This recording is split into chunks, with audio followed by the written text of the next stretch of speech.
ઓમ શ્રી ગણેશાય નમઃ. જય શ્રી કૃષ્ણ મિત્રો. મંગળવારની હનુમાનજીની કથા મિત્રો એટલી સુંદર કથા છે. મને ખુદ આ કથા બહુ જ ગમી છે મિત્રો. બહુ સુંદર કથા છે. કથા સાંભળીને તમારા રોમ રોમમાં ભક્તિ વ્યાપી જશે. હનુમાનજીની શ્રદ્ધા વિશ્વાસ તમને ભગવાન પર ખૂબ વધી જશે. તો આ કથાને પૂરા ધ્યાનથી સાંભળજો. હનુમાનજીની કૃપા તમે જરૂર મેળવજો. જય હનુમાન. શ્રી ગુરુ ચરણ સરોજ રજ નિજમન મુકુર સુધાર રઘુબર વિમલ જશુ જોદાયક ફલચાર. આનો અર્થ એ છે કે શ્રી ગુરુ મહારાજના ચરણ કમળોની ધૂળની આપણા મનરૂપી દર્પણને પવિત્ર કરીને શ્રી રઘુવરના નિર્મળ યશનું વર્ણન કરું છું, જે ચારેય ફળ ધર્મ અર્થ કામ અને મોક્ષ દેનાર છે. જય હનુમાન. જય જય સિયારામ. પ્રિય ભક્તો, સર્વ સુખ, રક્ત વિકાર, રાજ સન્માન તથા પુત્રની પ્રાપ્તિ માટે મંગળવારનું વ્રત ઉત્તમ છે. મંગળવારના વ્રતથી મનુષ્યના સર્વ દોષ નષ્ટ પામે છે. માટે આજના દિવસે, મંગળવારના દિવસે લાલ વસ્ત્ર ધારણ કરી અને દિવસમાં હનુમાનજીનું પૂજન કરીએ, મંગળવારનું વ્રત તથા કથા સાંભળીએ તો આનાથી વ્યક્તિને બળ બુદ્ધિ વિદ્યાની પ્રાપ્તિ થાય છે તથા સંકટ મોચન હનુમાનજીની કૃપાથી ભક્તોના બધા જ સંકટ દૂર થાય છે. તો આજે આપણે સાંભળીશું મંગળવારના દિવસે સાંભળવામાં આવતી મંગળવારની બહુ જ દુર્લભ કથા, જે તમે ભક્તગણો બહુ શ્રદ્ધા તથા પ્રસન્ન ચિત્તમનથી પૂરી જરૂર સાંભળજો. આવો આપણે સાંભળીએ કથા. જય સિયારામ. જય શ્રી હનુમાન. એક નગરમાં એક બ્રાહ્મણ પરિવાર રહેતો હતો. એ પરિવારમાં માત્ર એ પૂજારી જે દુર્ગેશ હતા, તેનું નામ દુર્ગેશ હતું, તે રહેતા હતા. તે તેનું જીવન વ્યાપન એના યજમાનોની જે મળેલી દક્ષિણા હોય એનાથી એનું ગુજરાન ચાલતું હતું. તેમની માતા, જે દુર્ગેશ બ્રાહ્મણ છે, તેની માતા તો બાળપણમાંથી જ સ્વર્ગવાસ થઈ ગયા હતા અને પિતાનો છાયો પણ માથા પર રહ્યો ન હતો. સવારે રોજ જમવાનું બનાવે અને જમે અને પછી કામ પર જાય. સાંજે ઘરે આવે પછી આરામ પણ કરતા નહીં અને ઘરે આવતા જ જમવાનું બનાવવા લાગે. ગામના આડોશી પાડોશીના લોકોએ દુર્ગેશ બ્રાહ્મણના લગ્ન કરાવ્યા એક ગરીબ સ્ત્રી સાથે, એક ગરીબ કન્યા સાથે. હવે દુર્ગેશ પૂજારી જે બ્રાહ્મણ હતા ખુશ રહે છે. હવે તેને સવાર સાંજ તાજું ગરમ જમવાનું મળે છે. તેમની પત્નીનું નામ હતું સાવિત્રી. સાવિત્રી ગરીબ ઘરની જરૂર હતી, પણ એ ઘરના કાર્યમાં નિપુણ હતી અને સાથે સાથે સામાજિક કાર્યમાં પણ નિપુણ હતી અને તે હનુમાનજીની પરમ ભક્ત હતી. તેના વર્તન વ્યવહારથી બધા જ લોકો આડોશી પાડોશી ખુશ હતા. એ દરેક મંગળવારનું વ્રત કરતી હતી. આ તરફ બ્રાહ્મણનું જીવન બહુ જ સારી રીતે સુખમય ચાલી રહ્યું હતું. થોડા સમય બાદ સાવિત્રી ગર્ભવતી થઈ. જ્યારે સાવિત્રીના પ્રસવનો સમય આવ્યો તો બ્રાહ્મણ પાડોશમાંથી એક દાયણને લઈ આવ્યા. સમય પર સાવિત્રીએ એક સુંદર બાળકને જન્મ આપ્યો. હવે આ બાજુ એ બ્રાહ્મણ છે, દુર્ગેશ બ્રાહ્મણ છે, તે નવા જન્મેલા બાળકને એક કપડામાં વીંટી લે છે અને તેને લઈને ઘરેથી નીકળી ગયા. થોડી વાર બાદ એ ગંગાના તટ પર જઈ પહોંચ્યા. દુર્ગેશ બ્રાહ્મણે એ બાળકને એના બંને હાથમાં લઈને ગંગાજીમાં 3 વાર ડૂબકી લગાવી. બ્રાહ્મણ દુર્ગેશે સીધા તેના કાનમાં કોઈ મંત્ર બોલ્યો, ફૂંક મારી. છોકરો દુર્ગેશ બ્રાહ્મણ સાથે વાત કરવા લાગ્યો. વાત થવા લાગી બંનેની. બ્રાહ્મણ દુર્ગેશ એ બાળકને પૂછે છે કે બતાવ કે આપ મારા કર્જદાર છો કે હું આપનો કર્જદાર છું, અને કેટલો કર્જદાર છું? તો તે બાળક બોલ્યું, મારા 50 રૂપિયા તમારી પાસે છે, એ તમે મને પાછા આપ્યા ન હતા. તમારા બાળકોએ પણ તમારું કર્જ ચૂકવ્યું ન હતું. આટલું સાંભળીને બ્રાહ્મણ દુર્ગેશે તેને 50 રૂપિયા આપ્યા અને બોલ્યા, તમારો અને મારો હિસાબ ચૂકતે થઈ ગયો. એટલે બાળક બોલ્યું, હા, હિસાબ પૂરો થયો. આ વાત સાંભળીને દુર્ગેશ પૂજારી બ્રાહ્મણ ફરી પાછો મંત્ર એ બાળકના કાનમાં બોલ્યા. ઊંધા કાને એ મંત્ર બોલ્યા અને તેને ગંગાજીમાં પ્રવાહિત કરી દીધું અને તે તેના ઘરે પાછા ચાલ્યા આવ્યા. તેમણે એની પત્ની સાવિત્રીને બધી વાત કહી, સમજાવી દીધી, બરાબર સમજાવી, અને એને કહ્યું કે એ બાળકનું મારા ઉપર કર્જ હતું એટલે એનું કર્જ ચૂકવીને મેં એને પાછું મોકલી દીધું. જો હું આવું ન કરત ને તો ખબર નહીં એ આપણને ક્યારે છોડીને ચાલ્યું જાત, તો એ સમયે આપણને બહુ દુઃખ થાત. હવે સાવિત્રી તેના પતિની વાતથી પૂરી રીતે સંતુષ્ટ હતી. જ્યારે સાવિત્રી બીજી વાર ગર્ભવતી થઈ અને સમય પર એને એક સુંદર પુત્રને જન્મ આપ્યો એટલે દુર્ગેશ બ્રાહ્મણે તેની સાથે પણ એવું જ કર્યું. એ બાળકને એક સફેદ કપડામાં લઈને વીંટીને ગંગાજીના ઘાટ પર ચાલી ગયા. ત્યાં પહોંચીને ગંગાજીમાં ગયા અને તેને બાળક સાથે પાણીમાં 3 ડૂબકી લગાવી અને તેના સીધા કાનમાં મંત્ર વાંચ્યો, મંત્ર ફૂંક્યો અને બાળક સાથે વાતચીત કરવાની શરૂ કરી. બાળક વાત પણ કરવા લાગ્યું. તો બ્રાહ્મણે બાળકને પૂછ્યું, આપણે ગંગાજીની અંદર છીએ, ગંગાજીના પવિત્ર પાણીના જળની અંદર છીએ. હવે તું મને બતાવ કે તું મારો કર્જદાર છે કે હું તારો કર્જદાર છું, અને કર્જદાર છીએ તો કેટલા છીએ? તો એ બાળક બોલ્યું કે તમારા મારી પાસે 100 રૂપિયાનું કર્જ છે, મારે તમને 100 રૂપિયા આપવાના છે, એટલું કર્જ છે. તો દુર્ગેશે કહ્યું બાળકને કે આપણે ગંગાજીના પવિત્ર જળમાં ઊભા છીએ અને હું આપને કર્જમાંથી મુક્ત કરું છું, તમારું કર્જ માફ કરું છું, મુક્ત કરું છું, મારો અને તમારો બધો જ હિસાબ બરાબર. તો એ બાળક બોલ્યું, ઠીક છે, જો તમે વચન આપી જ રહ્યા છો તો બરાબર છે, ઠીક છે. આમ કહી દુર્ગેશે તેના ઊંધા કાનમાં ફૂંક મારી મંત્ર વાંચ્યો અને બાળકને ગંગાજીમાં પ્રવાહિત કરી દીધું. આ બધું કરીને પાછો દુર્ગેશ બ્રાહ્મણ ઘરે પહોંચ્યો અને સાવિત્રીને કહ્યું કે મને ખાલી હાથે જોઈને બાળક વિશે જાણવાની આપની ઈચ્છા હશે તો સાંભળો. એનું આપણા ઉપર 100 રૂપિયાનું કર્જ હતું, તો મેં ગંગાજીમાં વચન આપી દીધું અને તેને ઋણ મુક્ત કરી દીધું. હું ન ઈચ્છતો હતો કે તે આગળ જઈને આપણને તડપાવી દુખી કરીને ચાલ્યો જાય. આ સાંભળીને સાવિત્રીએ પૂછ્યું કે આવું કેવી રીતે બની શકે સ્વામી? પૂજારી દુર્ગેશ બ્રાહ્મણ કહે છે કે જ્યારથી તું મારા ઘરે આવી છો તે જોયું કે બ્રાહ્મણપણું કરીને પૂજા પાઠ કરીને જે પણ કંઈ દક્ષિણા મને મળે છે તેમાં બચત તો ના માત્ર જ થાય છે, પણ થાય તો છે.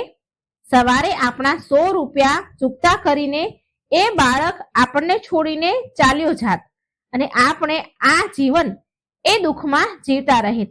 એ બાળક એનું 100 રૂપિયાનું જ્યારે કર્જ પૂરું કરી દેત ને ત્યારે પણ એ છોડીને ચાલ્યો જ જવાનો હતો. એટલે મેં તેને ઋણ ચૂકવીને મોકલી દીધો પહેલા જ. હજી તો મોહ માયા પણ આપણે એની સાથે બાંધી હતી નહીં, માટે દુઃખ કેવું? દુર્ગેશની વાત સાંભળીને સાવિત્રી તો ચૂપચાપ થઈ ગઈ. તેની પાસે એ સમયે કોઈ વિકલ્પ હતો જ નહીં. છતાં પણ સાવિત્રીને દુઃખ તો બહુ જ થયું. એ તેની વ્યથા કોઈને કહી શકતી ન હતી, પણ અંદર મનમાં ને મનમાં તૂટતી જતી હતી. હવે એ પહેલા જેવી હસમુખ રહી નથી. તેનું કમળ જેવું મુખ કરમાવા માંડ્યું. એકવાર એક ડોશીમાં જે તેના પાડોશમાં રહેતા હતા તેણે આનું કારણ જાણવાની ઈચ્છા કરી કે આ હમણાં મૂંઝાયેલી કેમ રહે છે, ચિંતામાં કેમ છે. એ ડોશીમાને શક ગયો એટલે એને પૂછવાનું એને મન થયું. એટલે સાવિત્રી એ ડોશીમાને બહુ માનતી હતી, એને માન સન્માન આપતી હતી. એ બંને વચ્ચે ઘણો પ્રેમ ભાવ હતો, પાડોશી હતા છતાં પણ. એટલે એ ડોશીમાએ આગ્રહ કરીને પૂછ્યું. તેના આગ્રહને સાવિત્રી ના ન કહી શકી અને તેની આપ વીતી જે ઘટના એની સાથે બની એ બધી જ ડોશીમાને કહેવા લાગી. ડોશીમા સાવિત્રીને કહે છે, જો સાવિત્રી, આપણા રાજા બહુ દયાળુ છે અને એ બધાનું જ સાંભળે છે. કાલે તું મારી સાથે આવજે અને રાજાને આપણે બધી વાત કહીશું. તું બધી જ વાત રાજાને કહી દેજે. સાવિત્રી બોલી, ઠીક છે માજી. બીજા દિવસે જેવો દુર્ગેશ બ્રાહ્મણ કામ પર જાય છે તો પાડોશન ડોસી આવી ગઈ સાવિત્રી પાસે અને બોલી, ચાલ સાવિત્રી. સાવિત્રી તો તૈયાર બેઠી જ હતી. એ રાજાની પાસે દરબારમાં ગઈ અને ત્યાં પહોંચ્યા પછી રાજાએ તેની બધી વાત ધ્યાનથી સાંભળી. વાત સાંભળીને રાજાએ ડોસીને કહ્યું કે હવે આ જવાબદારી ડોસીમાં તમારા ઉપર છે.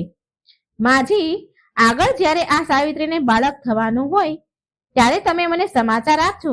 અને સાવિત્રીને પણ કહ્યું કે તું પણ ભૂલી ન જતી અને ડોસીમાને યાદ કરાવીને મારી પાસે મોકલી દેજે.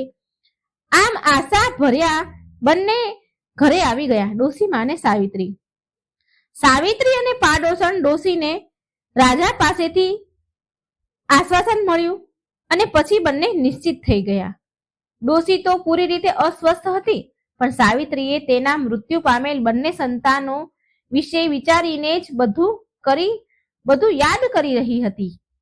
જન્મ આપેલ બાળકનું મુખ પણ તેણે સરખી રીતે જોયું ન હતું અને તેના પતિ દુર્ગેશે તો તેને કોઈ દુઃખ જ ન હતું. એ જે કંઈ કરી રહ્યા હતા એ એના ભવિષ્ય વિશે વિચારીને કરી રહ્યા હતા.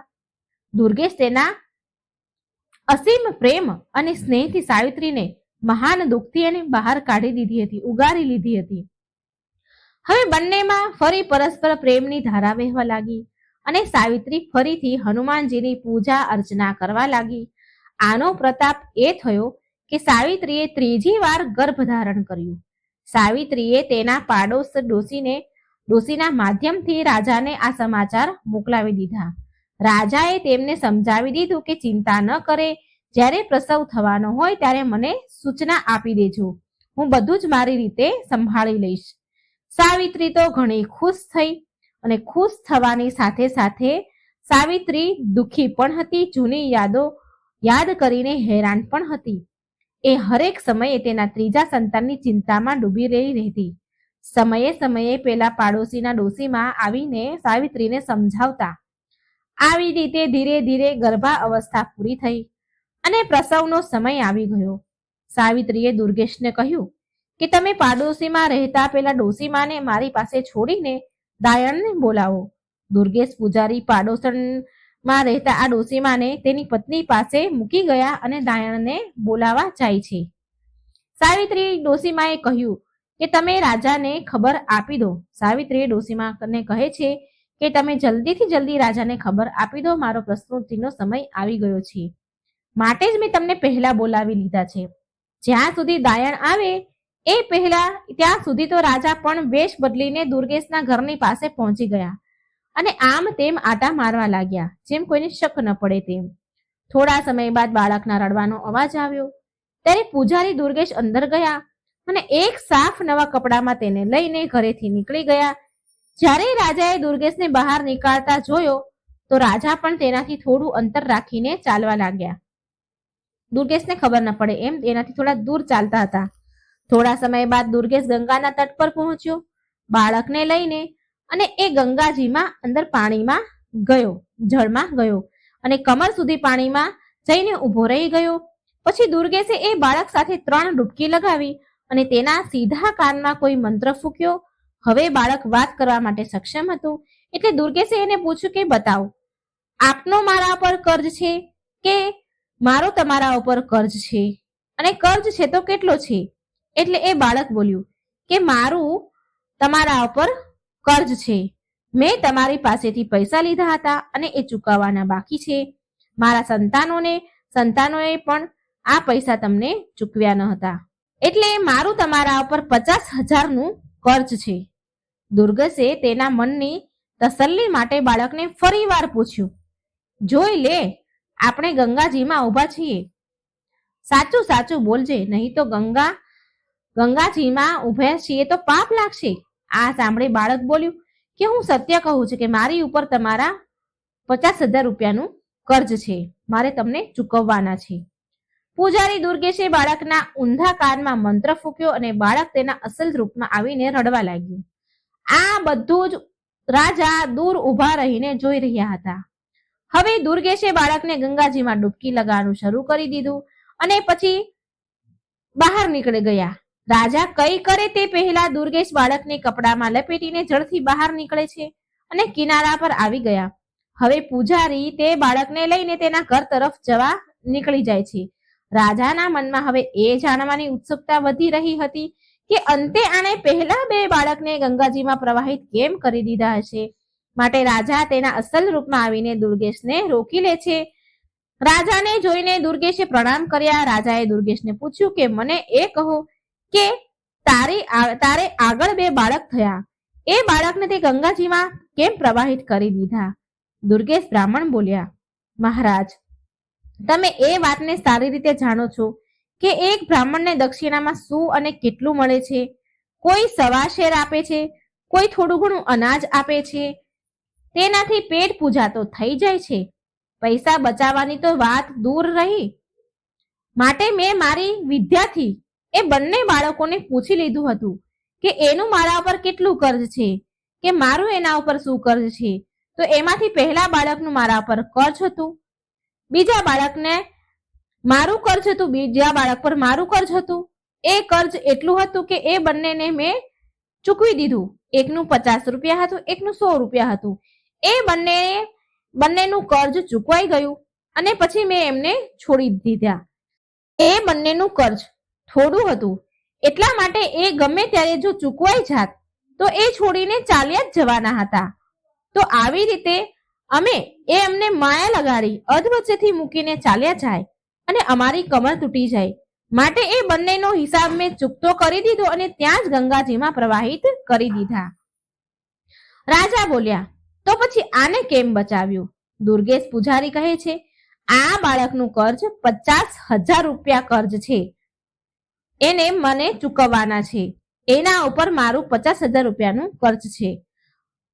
અમને ચૂકવવા માટે એ અહીં જન્મ લઈને આવ્યો છે, એ કર્જ ચૂકવવા માટે. અને મને આશા છે કે આ અમારા અંતિમ સંસ્કાર એના હાથોથી જ કરશે. રાજા દુર્ગેશ પૂજારીની વાત સાંભળી આશ્ચર્યચકિત થઈ ગયા. સાથે એમને શાંતિ મળી. જેમ તેમ પણ સાવિત્રીને એનું બાળક તો મળી જશે, આમ રાજાએ મનમાં વિચાર્યું અને એને શાંતિ મળી. દુર્ગેશ બાળકને લઈને ઘરે પહોંચ્યા. આ જોઈ સાવિત્રી મનમાં ને મનમાં રાજાને ધન્યવાદ કરવા લાગી. દુર્ગેશે તે બાળક સાવિત્રીને આપતા કહ્યું, લે આ પુત્ર, આ આપણું પૂરું જીવન નીકાળી દેશે અને અંતિમ સંસ્કાર પણ કરશે જ. હવે બ્રાહ્મણ દુર્ગેશના ઘરમાં ખુશીઓ મનાવવામાં આવી. ખુશીઓ મનાવવા લાગ્યા બંને પતિ પત્ની. તેમણે એના સામર્થ્ય અનુસાર જમણવાર પણ કરાવ્યો. દુર્ગેશ તેના નામકરણ સંસ્કાર પણ કરાવ્યા. જન્મ નક્ષત્રના હિસાબથી એના નામનો પહેલો અક્ષર ચ હતો એટલે બાળકનું નામ ચંદ્રદેવ રાખવામાં આવ્યું. મેષ રાશિ અને અશ્વિન નક્ષત્રમાં જન્મેલ આ જાતકની કુંડળી બહુ જ ભાગ્યશાળી હતી. એના ભાગ્ય રેખા પણ બહુ પ્રબળ હતી. તેના જીવનમાં ધનનો અભાવ તો હતો જ નહીં. ચંદ્રદેવના જન્મ બાદ દુર્ગેશ બ્રાહ્મણના સારા દિવસો શરૂ થઈ ગયા. પહેલા દુર્ગેશને ભરણ પોષણ માટે ઘણી ભાગ દોડ અને મહેનત કરવી પડતી, પણ હવે એનું ગુજરાન બહુ સારી રીતે સરળતાથી થવા લાગ્યું. તેમનું બ્રાહ્મણપણું સારી રીતે ચાલી રહ્યું હતું. ધીરે ધીરે ચંદ્રદેવ પણ ચંદ્રકલાની જેમ મોટો થવા લાગ્યો, વધતો જ લાગ્યો, દિવસે ને દિવસે વધતો જાય છે. 5 વર્ષનો થયો ત્યારે તેને એક સંસ્કૃત સ્કૂલમાં દાખલ કર્યો. ચંદ્રદેવ ભણવામાં બહુ તેજ હતો. દુર્ગેશ સાંજે 1 કલાક જ્યોતિષ વિદ્યા શીખવાડવામાં તેને લગાવતો હતો. દુર્ગેશ જ્યોતિષ વિદ્યા જાણતો હતો, માટે એ એના છોકરાને પણ શીખવાડતો હતો, રોજ સાંજે 1 કલાક. પુત્ર ચંદ્રની બુદ્ધિ વિલક્ષણ હતી, બહુ અલગ હતો, બહુ બુદ્ધિશાળી હતો. એને જે પણ મંત્ર બતાવવામાં આવે, ભણાવવામાં આવે તો એને યાદ કરવું એ તો એના ડાબા હાથની વાત હતી. સંસ્કૃતમાં પ્રથમ અંક મેળવ્યા બાદ તેને તેના પિતા પાસેથી પણ જ્યોતિષ વિદ્યાની દીક્ષા પ્રાપ્ત કરી લીધી. ચંદ્રદેવ પ્રથમ વર્ષ સંસ્કૃતનું પૂરું કર્યું ત્યાં સુધીમાં તે નવયુવક થઈ ચૂક્યો હતો. 14 વર્ષની ઉંમરમાં તે 18 વર્ષનો હોય એવો લાગતો હતો. બ્રાહ્મણ અને તેની પત્ની સાવિત્રી તેના પુત્રને આવી રીતે મોટો થતા જોઈને મનમાં ને મનમાં ભગવાનને બહુ ધન્યવાદ કરતા. સાવિત્રી એના પુત્રને નિહાળતી જુએ અને ભગવાનને ધન્યવાદ કરે, હનુમાનજીને ધન્યવાદ કરે અને રાજાનો પણ આભાર માનતી. એને એ ખબર ન હતી કે આમાં રાજાનું કોઈ યોગદાન નથી. હવે ચંદ્રદેવ સંસ્કૃતમાં 1 વર્ષ કર્યા બાદ આગળ ભણવા માટે તેના માતા પિતાને ના કહે છે. તેને માને કહ્યું, સાવિત્રીને કહે છે, માં, હું પણ પિતાજીની જેમ કામ કરવા માંગુ છું, પિતાજીના કામમાં મદદ કરીશ. માં સાવિત્રી બોલી, બેટા, હજી તો તારી ઉંમર જ શું છે? રમો, કૂદો, ખાઓ, પીવો અને આગળ દુનિયાદારી સમજવાની કોશિશ કરો. આ બધું કામ તો જે તારા પિતા કરે છે એ તો તારે જીવનભર કરવાનું જ છે ને.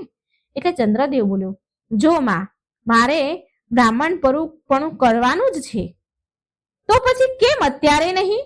વિદ્યા તો કોઈ પણ હોય, એનો જેટલો ઉપયોગ કરીશ તેમાં એટલો જ વધારો થશે.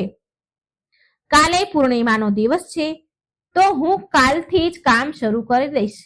હવે સાવિત્રી મનમાં ને મનમાં બહુ ખુશ થઈ રહી હતી કે ચાલો, હવે મારા ઘરે બે કમાવનારા થઈ ગયા. થોડા પૈસા ભેગા કરીને અમે દીકરાના લગ્ન પણ કરી દઈશું અને મજાથી એની દુનિયાનો આનંદ માણીશું. મનમાં આવો વિચાર કરીને એ સૂઈ ગઈ કે ચાલો સવારે વહેલા ઉઠીને બંને માટે ખાવાનું બનાવી લઈશ. કાલે બંને પુત્ર પિતા કામ પર જશે. સાવિત્રીને તો હરખના મારે રાતભર ઊંઘ ન આવી. સવાર સુધી પડખા ફેરવ્યા કરી અને થાકીને સવારે જલ્દી જાગી અને રસોઈનું કામ પતાવીને સ્નાન ધ્યાન કરીને હનુમાનજીની પૂજા કર્યા બાદ જમવાનું બનાવી લીધું અને હવે શાંતિથી ચટાઈ પાથરીને આડી પડી. આખી રાત તે સૂઈ ન હતી, માટે તેને જલ્દી જેવી આડી પડી એવી જ એને ઊંઘ આવી ગઈ. સવારે દુર્ગેશ બ્રાહ્મણ જ્યારે ઉઠ્યા તો તેને જોયું કે સાવિત્રી સૂઈ રહી છે.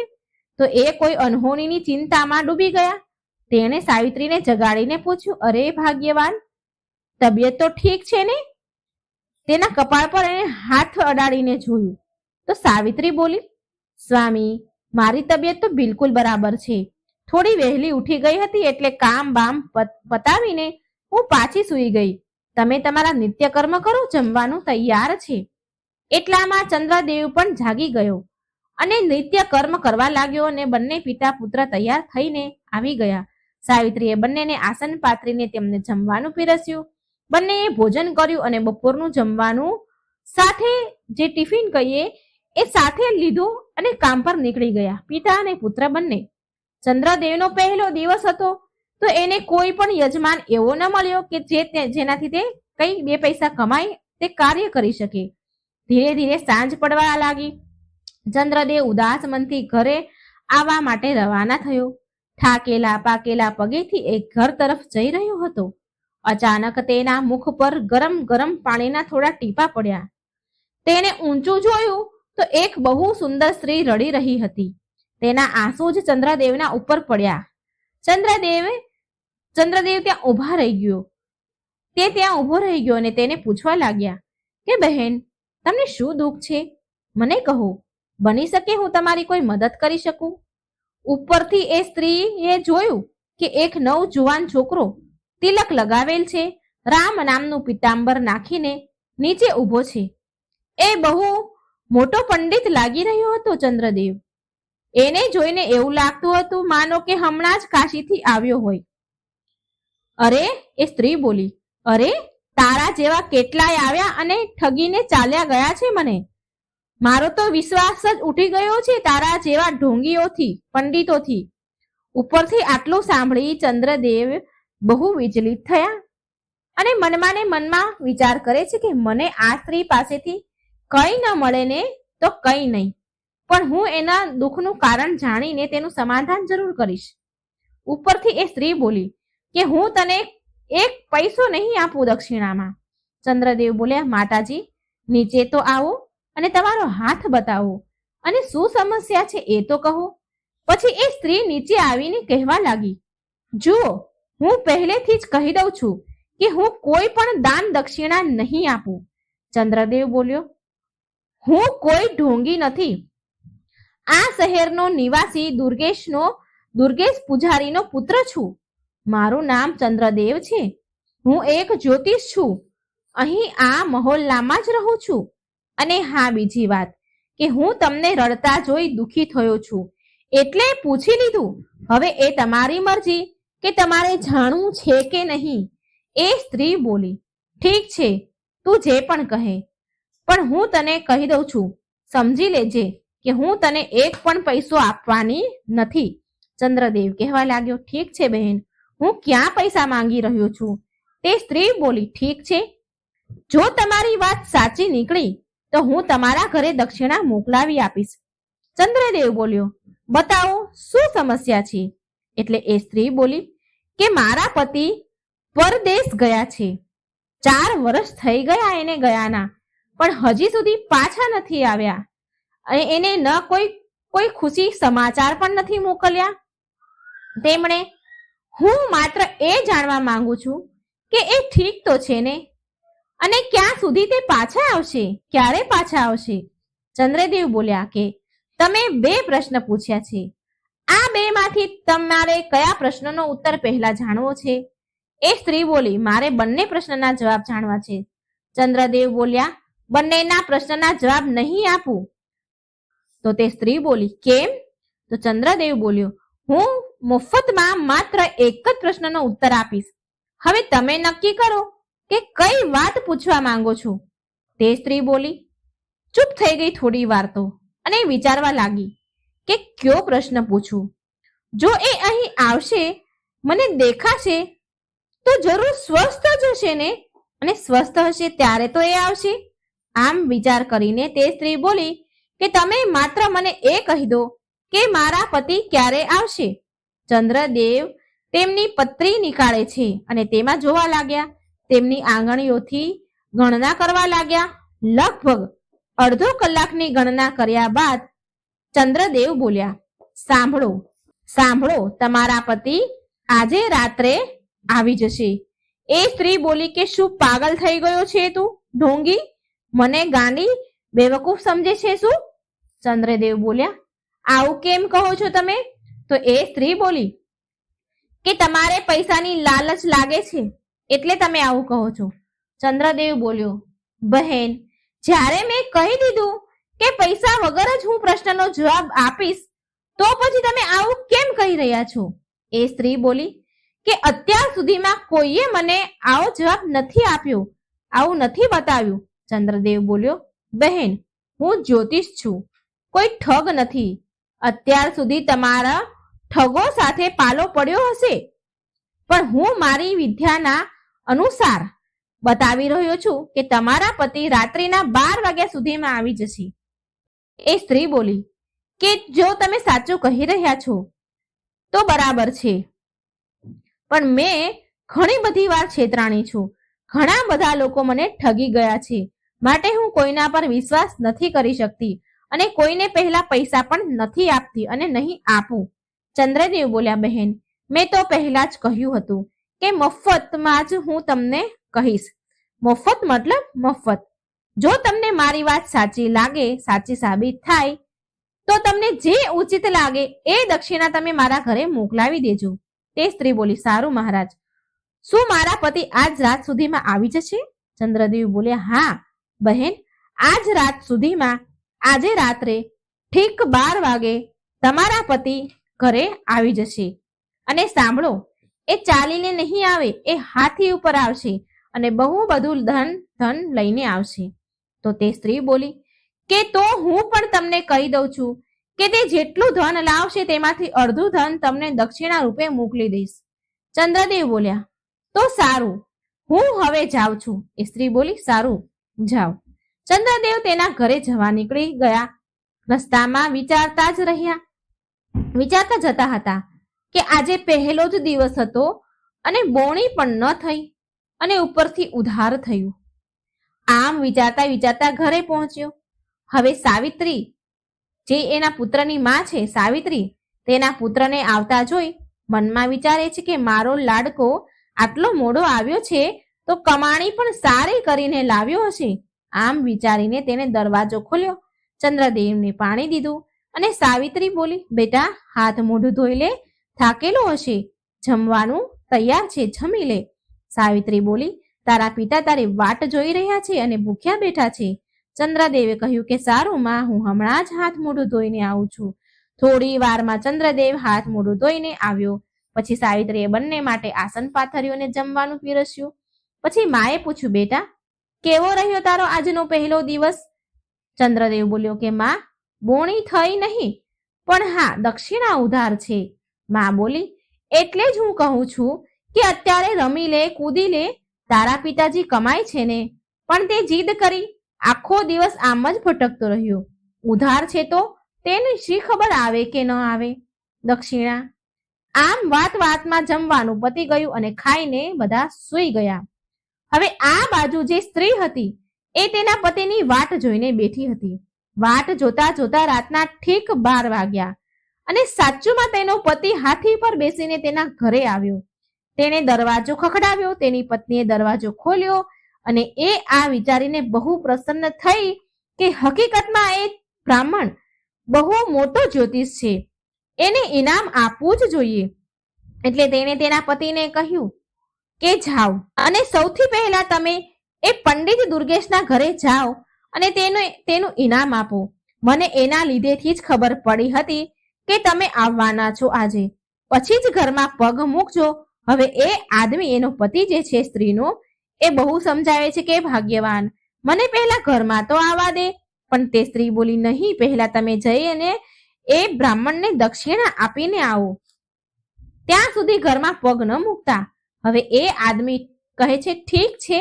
આમ કહીને દુર્ગેશ પંડિતના ઘરે ગયો અને અડધી રાત્રે દરવાજો ખોલાવ્યો અને સાવિત્રીને એક થાળી સોનું, ચાંદી, ઝવેરાત આપીને કહ્યું કે બ્રાહ્મણી, આ તમારા દીકરાની દક્ષિણા છે. તમારા દીકરાએ ભવિષ્યવાણી કરી હતી કે હું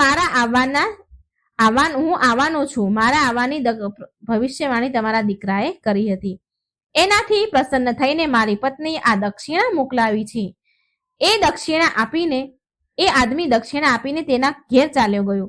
સાવિત્રી આટલું સોનું ચાંદી જોઈને બહુ ખુશ થઈ અને જે પરાત હતી તે ઘરમાં અંદર મૂકીને મનમાં ને મનમાં વિચાર કરવા લાગી કે મારા પતિએ તો આમ જ અત્યાર સુધી ભવિષ્યવાણી કરી. અત્યાર સુધીમાં કંઈ પણ એટલું કમાયા નહીં, પણ મારા દીકરાએ તો ઘર ભરી દીધું. હવે આમ કહીને તે સૂઈ ગઈ. જ્યારે સવાર થઈ તો દુર્ગેશ તેના નિત્ય નિયમ પર ઉઠીને જોવા લાગ્યા તો સાવિત્રી હજી સુધી સૂઈ રહી હતી. તે દુર્ગેશે કહ્યું, બ્રાહ્મણે કહ્યું એની પત્નીને, ભાગ્યવાન, આજે શું થયું? તું હજી સુધી કેમ સૂઈ રહી છો?